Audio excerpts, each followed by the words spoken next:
Eli Tomac and Jorge Prado have finally been announced for Red Bull KTM Factory Racing for 2026 and beyond. Welcome back to Vital MX. I'm your host, Mike Lindsay, and as always, any of our news break features are brought to you by our fine friends at 60 Helmets.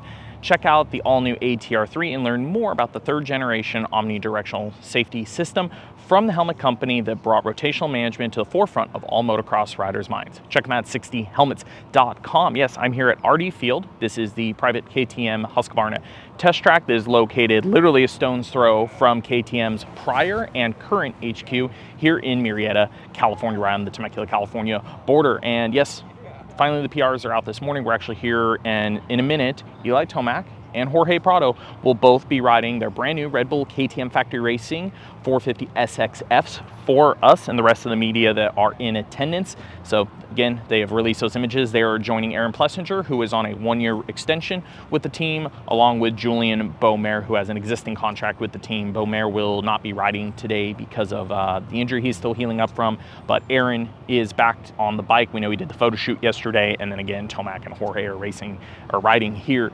today. And the biggest shocking factor, I will say, I was very much questioning if this was going to happen, but the first thing I noticed, we walked up to Eli's number 3 KTM this morning, and it does have a cable clutch on it. It does have an arc lever perch and lever for off a cable bike, and they've made a new master cylinder actuation arm, which you can see in some of the clips here I'll post. But yeah, that's actually the shock part. Everything else with Eli looks very similar. He's still, of course, in Alpine Star gear. He's still in a Bell helmet. He's still in Oakley goggles, although that Bell helmet now has Red Bull livery, as he has now ended his long-term relationship with Monster Energy with joining the Red Bull KTM squad. And then speaking of leaving Monster Energy, his teammate now, Jorge Prado, is in a similar situation after 1 year at Monster Energy Kawasaki, getting out of a 3-year contract to return to Austrian equipment. Of course, Jorge Prado has a long relationship with the KTM group. He was last seen racing a gas, but before that he had been KTM through the beginning of his MXGP career, through his whole MX2 career and EMX career with that brand. He is still Fox head to toe. There were some rumors about how that would shake out. We do know he's had some sort of contract renegotiation with Fox.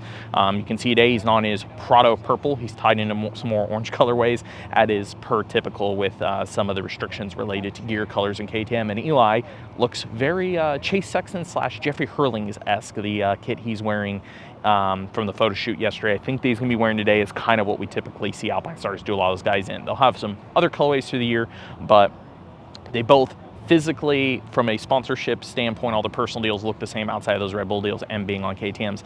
Interesting one, just peeking at the bikes really quick. Everybody is on a Pro Component shock. It looks like the work shock has gone away. The forks are a mix. Juju's bike is on air fork. All the other 3 450 guys are on a spring fork, but none of them actually seem to be on the same spring fork. Eli's on a new fork that I have not seen. I was curious if he'd run an air fork with his prior experience. I got to check in with those guys and learn a little bit more about that. I think Prado is on the KYB internal fork, it looks like, based off his fork cap, and I think Aaron's on a traditional WP cone valve spring fork, but there is a little bit of a mix there as well. But yeah, we're here at RD Field. We're going to have a bunch of content from today. We're going to have some interviews with Ian Harrison, with Jorge Prado, with Eli Tomac coming up. We're also going to have some riding footage so you guys can get to see those guys in action. This is just a little news break. I won't have any riding clips in it. You will see the riding video hopefully within an hour or two of this going up. So I know this is one of those things, the second worst kept secret, but there were people that really just did not believe this Eli move was going to happen. So throw your thoughts in the comments section below. And as always, thanks for watching.